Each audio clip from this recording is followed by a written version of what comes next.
राष्ट्रीय हरित सेना शाळा, एको क्लब खानापूर व स्वर्गीय किशाबापू कोंडोपंत गुळवणी माध्यमिक विद्यालय विटा आणि वनक्षेत्रपाल सामाजिक वनीकरण परिक्षेत्र विटा यांच्या संयुक्त विद्यमाने प्रश्नमंजुषा स्पर्धेचं मंगळवार दिनांक 2 एप्रिल रोजी सकाळी आयोजन करण्यात आलं होतं. विटा परिसरातून अनेक शाळा यामध्ये सहभागी झाल्या होत्या. यामध्ये आपला विटा हायस्कूल व संजय भगवानराव पवार ज्युनियर कॉलेज विटाचा प्रथम क्रमांक आहे.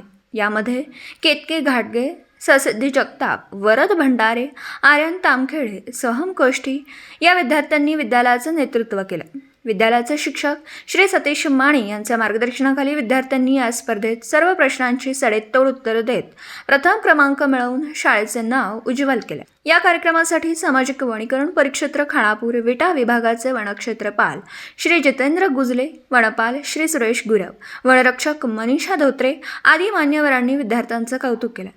यासाठी विद्यालयाचे प्राचार्य श्री जाधव HS आणि पर्यवेक्षक श्री देशमुख SS यांचे फार मोलाचं मार्गदर्शन लाभले. विटा प्रतिनिधी शिराज भैया शिकलगार, विटा. दिवसभरातील घडामोडींचा आढावा घेण्यासाठी पाहत रहा N24 मराठी न्यूज चॅनल.